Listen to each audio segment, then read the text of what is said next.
ഇന്നത്തെ നമ്മുടെ റെസിപ്പി ഉണ്ടല്ലോ കരിമീൻ പൊള്ളിച്ചതാണ്. ഈ വാഴയില ഇങ്ങനെ തുറക്കുമ്പോൾ തന്നെ ഉണ്ടല്ലോ അതിൻ്റെ ഒരു മണം ഒരു രക്ഷയില്ല കേട്ടോ. അപ്പോൾ ഇതുപോലെ എന്തായാലും എല്ലാവരും ഒന്ന് ട്രൈ ചെയ്ത് നോക്കണം. അപ്പോൾ അതിനായിട്ട് ഞാൻ 2 കരിമീനാണ് എടുത്തിട്ടുള്ളത്. ഇത് ഉപ്പും മഞ്ഞൾപ്പൊടിയും മുളക് പൊടിയും ചേർത്ത് ജസ്റ്റ് ഒന്നങ്ങ് ഫ്രൈ ചെയ്തെടുക്കുന്നുണ്ട് കേട്ടോ. അധികം മൊരിച്ചെടുക്കൊന്നും വേണ്ട, ഒന്നങ്ങ് തിരിച്ചു മറിച്ചു വിട്ടിട്ട് ഫ്രൈ ചെയ്തെടുത്താൽ മതി. ഇനി ഉണ്ടല്ലോ ആ സെയിം എണ്ണയിലേക്ക് തന്നെ നമുക്ക് കുറച്ച് സവാള പൊടിയായിട്ട് അരിഞ്ഞത് ചേർത്ത് കൊടുക്കാം. എന്നിട്ട് നന്നായിട്ട് തന്നെ ഒന്നങ്ങ് വഴറ്റിയെടുക്കാം കേട്ടോ. കൂടെ തന്നെ കുറച്ച് ഉപ്പും കൂടി ചേർത്ത് കൊടുക്കാം. സവാള അത്യാവശ്യം നന്നായിട്ട് തന്നെ ഒന്നങ്ങ് വാട്ടിയെടുക്കണം കേട്ടോ. ഇത് നന്നായിട്ട് വാടി വരുന്ന സമയത്ത് നമുക്ക് ഇതിലേക്ക് 2 തക്കാളി ഞാൻ നന്നായിട്ട് പൊടിയായിട്ട് അരിഞ്ഞെടുത്തിട്ടുണ്ട്, അതും കൂടി ചേർത്ത് കൊടുക്കാം. വലിയ തക്കാളിയാണെങ്കിൽ ഒരെണ്ണം മതി കേട്ടോ. തക്കാളി നന്നായിട്ട് തന്നെ വെന്തുടഞ്ഞ് വരുന്ന രീതിക്ക് വേണം വഴറ്റിയെടുക്കാനായിട്ട് കേട്ടോ. ഇനി നമുക്കതിലേക്ക് അതായതിനു ശേഷം ഇഞ്ചി വെളുത്തുള്ളി പേസ്റ്റും കൂടി ചേർത്ത് കൊടുക്കാം. അല്ലെങ്കിൽ നന്നായിട്ട് തന്നെ പൊടിയായിട്ട് അരിഞ്ഞെടുത്ത ഇഞ്ചി വെളുത്തുള്ളി ചേർത്ത് കൊടുക്കാം. ഞാനിപ്പോൾ ഇവിടെ പേസ്റ്റാണ് ചേർത്ത് കൊടുക്കുന്നത്.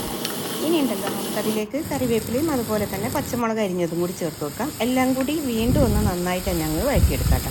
ഇനി നമുക്ക് മസാലപ്പൊടികൾ ആഡ് ചെയ്ത് കൊടുക്കാം. എല്ലാ പൊടികളും കുറേശ്ശെ ചേർത്ത് കൊടുത്താൽ മതി. ഫിഷ് നമ്മൾ മസാല പരട്ടിയിട്ടാണ് ഫ്രൈ ചെയ്തെടുത്തത്. അതുകൊണ്ട് തന്നെ 1/4 ടീസ്പൂൺ മഞ്ഞൾപ്പൊടി, ഒരു 1/2 ടീസ്പൂൺ അളവിൽ മുളക് പൊടി, അതുപോലെ തന്നെ ഒരു 1/2 ടീസ്പൂൺ അളവിൽ മല്ലിപ്പൊടി, ഇത്രയും ചേർത്ത് കൊടുത്തിട്ട് ആ റോസ്മെല്ല് മാറുന്ന വരെ ഒന്നും കൂടെ ഒന്നങ്ങ് നന്നായിട്ട് വഴറ്റിയെടുക്കുക. എന്നിട്ട് നമുക്കതിലേക്ക് 1 ടീസ്പൂൺ അളവിൽ കുരുമുളക് പൊടിയും കൂടി ചേർത്ത് കൊടുക്കാം കേട്ടോ.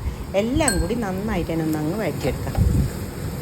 ഇനിയിപ്പോൾ ഞാൻ അതിലേക്ക് ഒരു നെല്ലിക്ക വലിപ്പത്തിൽ പുളി 1/2 കപ്പ് വെള്ളത്തിൽ പിഴിഞ്ഞെടുത്തിട്ടുണ്ടായിരുന്നു, അതും കൂടി ഒന്ന് ചേർത്ത് കൊടുക്കുന്നുണ്ട്. എല്ലാം കൂടി നന്നായിട്ട് തന്നെ ഒന്നങ്ങ് മിക്സ് ചെയ്തെടുക്കാം കേട്ടോ.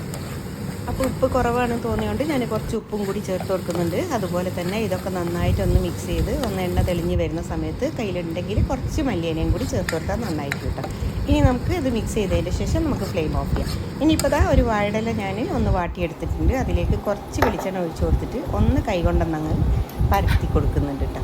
എന്നിട്ട് അതിലേക്ക് നമ്മൾ ഉണ്ടാക്കി വെച്ചിരിക്കുന്ന നമ്മളുടെ ഒരു മസാലയില്ലേ അതാദ്യം കുറച്ചൊന്നങ്ങ് വെച്ച് കൊടുക്കുക. അതിന് മേലെ നമ്മൾ ഫ്രൈ ചെയ്ത് വെച്ചിരിക്കുന്ന കരിമീൻ വെച്ച് കൊടുക്കുക. എന്നിട്ട് വീണ്ടും മസാലയിൽ ഈ കരിമീൻ ഒന്നങ്ങ് പൊതിഞ്ഞെടുക്കുക കേട്ടോ. എന്നിട്ട് നമുക്ക് വാഴയില ഒന്നങ്ങ് മടക്കി കൊടുക്കാം. ഇത് വാട്ടിയെടുത്തുകൊണ്ട് തന്നെ പെട്ടെന്ന് മടക്കിയെടുക്കാനായിട്ട് പറ്റും. എന്നിട്ട് നമ്മൾ നേരത്തെ വഴറ്റിയെടുത്തിട്ടുള്ള ആ ഒരു പാനിലേക്ക് ഏകദേശം 1 ടേബിൾ സ്പൂണോളം വെളിച്ചെണ്ണ ഒഴിച്ച് കൊടുത്തിട്ട് നമുക്കിത് അതിലേക്ക് വെച്ച് കൊടുക്കാം.